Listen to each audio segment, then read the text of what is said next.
છોટાઉદેપુર જિલ્લામાં તેમજ ઉપરવાસના વિસ્તારોમાં છેલ્લા કેટલાક દિવસોથી સતત પડી રહેલા ભારે વરસાદની અસર હવે જિલ્લાના મુખ્ય જળાશયો ઉપર જોવા મળી રહી છે। સુખી અને રામી ડેમમાં નોંધપાત્ર પ્રમાણમાં પાણીની આવક થતા બંને ડેમના જળસંગ્રહમાં મોટો વધારો થયો છે। જિલ્લાના ઉપરાંત મધ્યપ્રદેશના ઉપરવાસમાં થયેલા સારા વરસાદને કારણે રામી ડેમમાં છેલ્લા 3 દિવસ દરમિયાન જળસંગ્રહમાં ઐતિહાસિક વધારો નોંધાયો છે।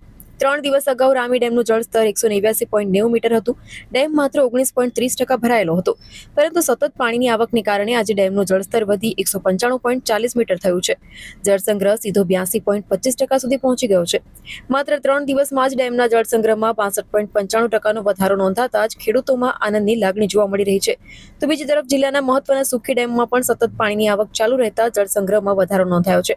આ અગાઉ 77.19% રહેલો જળસંગ્રહ વધીને 83.06% થયો છે।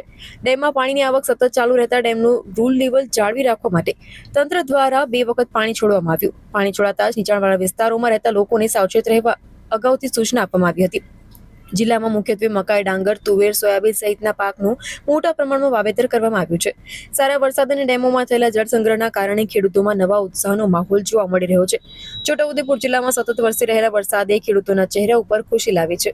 રામી ડેમમાં માત્ર 3 દિવસમાં જ 62.95%નો વધારો, તો સુખી ડેમમાં પણ 83.06% સુધી પહોંચેલો જળસંગ્રહ આગામી દિવસોમાં જિલ્લાના કૃષિ ક્ષેત્ર માટે આશીર્વાદ સમાન સાબિત થઈ શકે છે। જો વરસાદનો આ જ ક્રમ યથાવત રહેશે તો બંને ડેમ સંપૂર્ણ ભરાવાની શક્યતા પણ નકારી શકાય નહીં।